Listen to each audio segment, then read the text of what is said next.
Have you ever noticed that when one thing goes wrong in the morning, a bunch of other things go wrong during the day, and then suddenly by the end of the day, you're convinced that it was the worst day ever? What if I told you that it's not because bad things keep happening? It's because your brain is looking for evidence that you're having a bad day. Hi, I'm Kayla. Welcome back to my channel, or welcome if you're new. Today, we are going to be talking about the one thing that dictates your entire life, and that is your focus. So buckle up, because by the end of this video, you're going to take something away that's going to change your entire life. Let's get right into it. So believe it or not, your focus actually creates a domino effect. Most people think that circumstances create their emotions, but what if I told you it was the other way around? What if I told you that the same exact thing could be happening to you, but the way that you regulate your emotions is how the rest of your day will turn out? Oftentimes, your emotions will determine what you notice next, not necessarily what happens to you next. So yes, that means that one negative event can literally snowball for the rest of your day and make it seem like every other bad thing is happening to you when really it's just your brain picking up on it. And the same thing goes for positive things. The more you focus on the positives, the more you will see positive things happening to you. So the direction of your day depends entirely what you are focusing on. A few weeks ago, I had this situation happen where I was going to play paddle with my friends, and this is going to sound so privileged to say, and I know the way that it sounds, but just hear me out. So I was going to play paddle with my friends, and I have cleaning done 3 times a week. So I texted the cleaners and I was like, hey, can we please have cleaning done today at 4? This probably threw them off a bit because I usually ask for it around 11 a.m. But today I wanted it at 4 because I'll leave the house at 4. It ended up being 3:30. I was still working at home, and the cleaners knock on my door and they're like, hey, can we clean right now because we have something else to clean at 4? I was like, no, it's fine. Like, if you have something else to clean at 4, like, it is what it is. Like, I'm working right now. You can't come in right now, I said it a lot nicer than that, but then my emotions afterwards, I was like so upset. It's such a small thing, but I was just upset because I was like, why wouldn't they have texted me that they couldn't clean at 4? Why would they confirm that and then 30 minutes beforehand ask if they could clean earlier?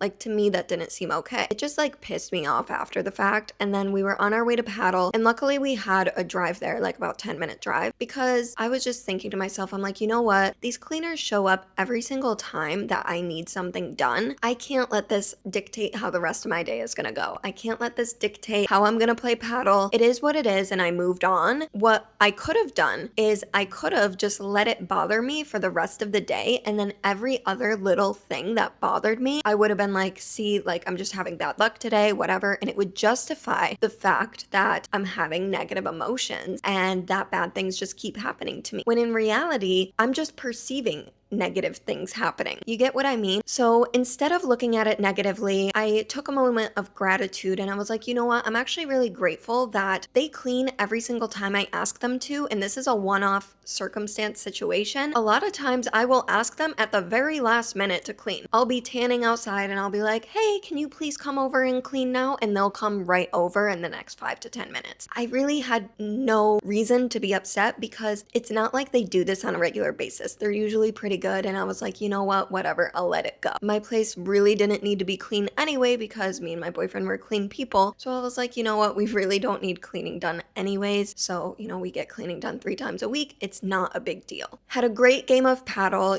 If I would have let those emotions bottle up, I probably would have played really poorly, but I actually ended up playing really good. Right after, we went to a Turkish restaurant and I ordered a pide. It took longer than usual. I was like, okay, whatever, it is what it is. I was having fun with my friends. And then it comes out burnt. And instead of, complaining, sending it back, which maybe I should have, I don't know. It wasn't that burnt, but I just don't like burnt things. And I looked at my boyfriend, I was like, why? Like, why me?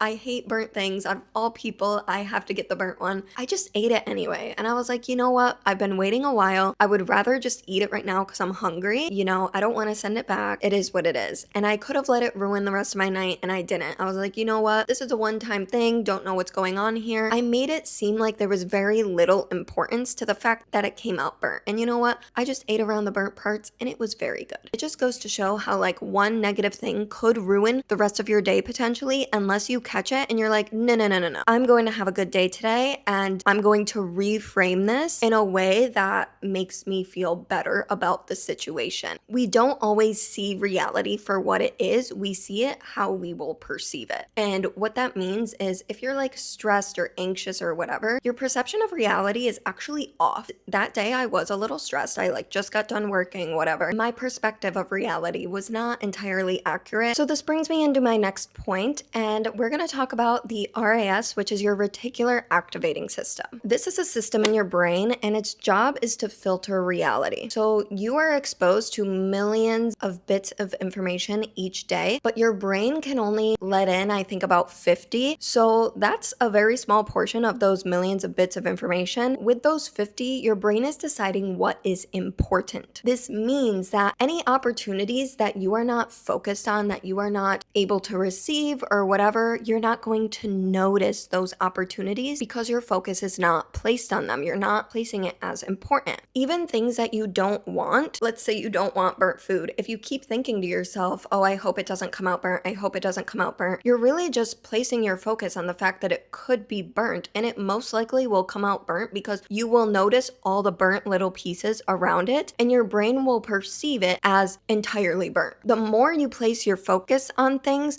the more you will notice those things. If you decide that you want like a white Tesla Model 3 and you're like, yes, I'm gonna get a Tesla Model 3, let's manifest it, all of a sudden you start seeing these white Tesla Model 3s everywhere. Now, did they suddenly appear? No, you suddenly started noticing them and you just weren't focused on them before. So that is proof that the reticular activating system plays an important role on what you focus on. And you can train your brain to focus on the things that will bring you peace, love, and joy and fulfillment. The RAS connects to your daily life as well. The same thing will happen with problems in your life, opportunities, money, relationships, success, failure, and your brain just finds evidence of whatever you are focusing on. So whatever you're focusing on, your brain will find evidence of more of that, and you will notice more of it in your reality. So how does this pair into manifestation? Manifestation works differently than most people think. It's not thinking positive and expecting the universe to magically deliver your wishes. It's when you change your focus will change what you notice. What you notice will change how you feel, and how you feel changes how you act, and how you act changes your results. Simple as that. So your brain is constantly asking, what should I pay attention to? So if your focus is on what is wrong, what's missing, what's unfair, your reticular activating system will notice more of it. If your focus is on opportunities, gratitude, growth, or solutions, your reticular activating system will notice more of that as well. So what if your life isn't actually being created by your circumstances? What if it's actually being created on what you choose to focus on every day? So those cleaners did not ruin my day. The burnt pea day did not ruin my day. But if I had chose to focus on those things, it absolutely could have. Your focus is so powerful because wherever your focus goes, your energy will follow. And what you consistently focus on becomes the reality that you experience. So ask yourself the question, what are you going to be training your reticular activating system to focus on now? Leave it in the comments. Thank you so much for watching today's video. I really hope you enjoyed it and I hope you learned something new today. If you liked it, don't forget to leave a like and hit that subscribe button down below to see more videos like this. I will be posting way more now. I'm super excited to get back in the swing of things with YouTube. Hope you have a beautiful rest of your day, and I will see you in the next one. Bye!